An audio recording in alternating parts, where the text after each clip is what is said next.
to Penn and Teller Fool Us. I can't wait to believe my eyes even less. So let's meet our next potential fooler. I'm Dan Harlan, and I'm a creative genius. I grew up in the theater.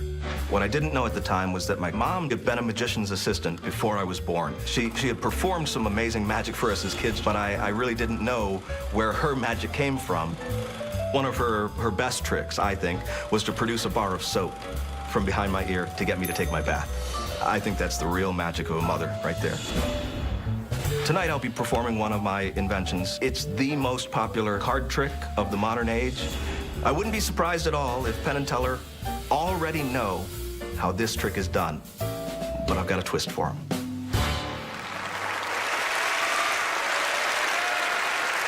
Our next performer first hit the stage when he was 2 years old. I wonder if he regrets all the time he wasted for the first 23 months of his life. Please welcome Dan Harlan. Thank you so much.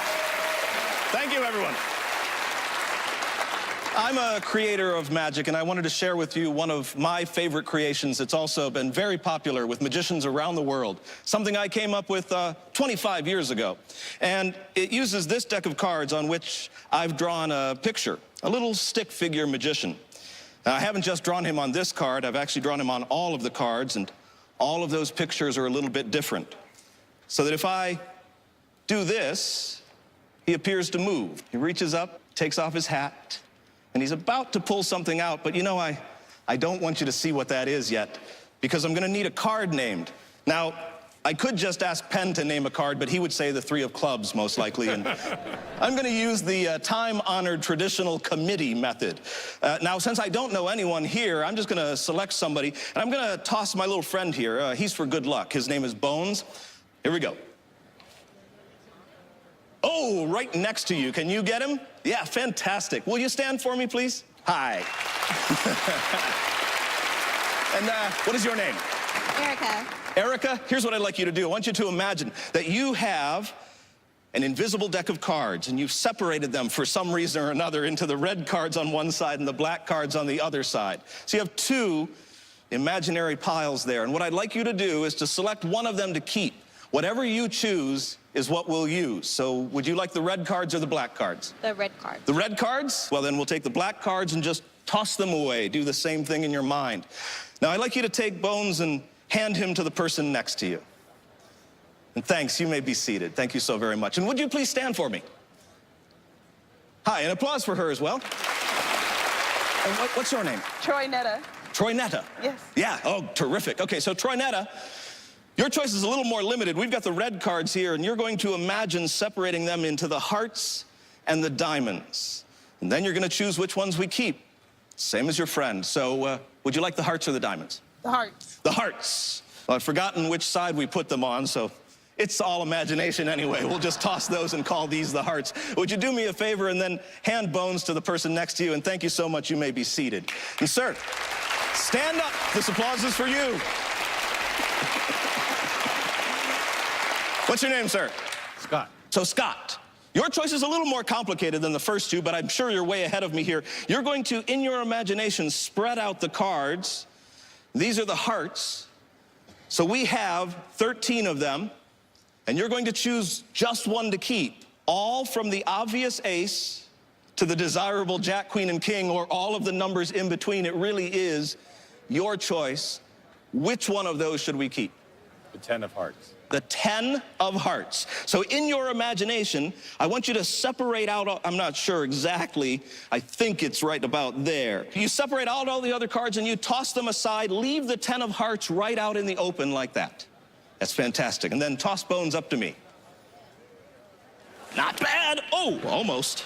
Again, don't be concerned about him. It's his job. He's gonna watch the rest of this from right here in my pocket. Now, if I remember correctly, you've all decided on the 10 of hearts, yes? And you won't be surprised that there is, in fact, a 10 of hearts in this deck. And so I'm gonna replace your imagination with something very, very real. An actual card, the 10 of hearts, so that we don't forget which one you've chosen. And now, Let's see the magician perform. He reaches up. He takes off his hat. He reaches inside. Now, most people expect him to pull out a rabbit. And those do look like ears, but they're not. Those are the corners of a folded card. When he pulls it out all the way, it unfolds, and he takes a look at it. And he looks pretty happy, because when he turns it over, it is the 10 of hearts. The very same one. Wow, Dan Harlan, everyone! Wow. Hi, Allison. That was fantastic. Well, thanks very much. And I love your drawings. Thanks, yeah. I'm a big fan of stick figure drawings. Oh, yeah, me too, obviously, right? So you invent magic tricks. Sure do, yep. And then they sell like hotcakes. Well, many of them do. You know, the way it is with inventions, some sell better than others. You just got to keep at it until you come up with something good. But you have, if I'm not mistaken, the magic trick that sold the most out of any magic tricks? That would be this one right here. That's so cool. And then you decided to bring it on to fool Penn and Teller? Sure, you know. What if they bought it? It's very likely that they know this trick. As a matter of fact, I brought it on because it's my first chance to perform it on television for everybody, and I really wanted to do something that's close to my heart. Okay, well, it's time to go to the boys. How many tricks can someone get in magic that they can buy in a shop and that they can learn and is good enough to destroy people on national TV? Absolutely destroy them. Every magic trick I see, I get sick to death of. I've seen this thing probably 100 times. I love it every time, and I've never seen the creator do it. Yeah. Fabulous, wonderful, just wonderful. Thank you so much. Thank you. Thanks. Well, You didn't take us out with a reach under the table either. Go ahead. No, I didn't, right? It's a perfect use of a deck of cards. And I also love the little inside thing that in gambling parlance, to look for marked cards, you flip through them and it's called going to the movies. Yeah. And I love the fact that you made that real. Yeah. Now, I do have to say one thing though, and you may not like this, but because of what you've said, I absolutely have to say it.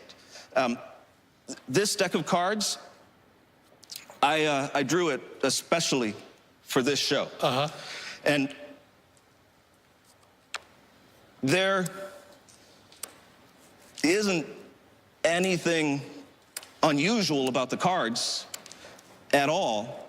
As a matter of fact, these cards, all of them, just have the drawings that reveal just the 10 of hearts and only the 10 of hearts, and it worked. What?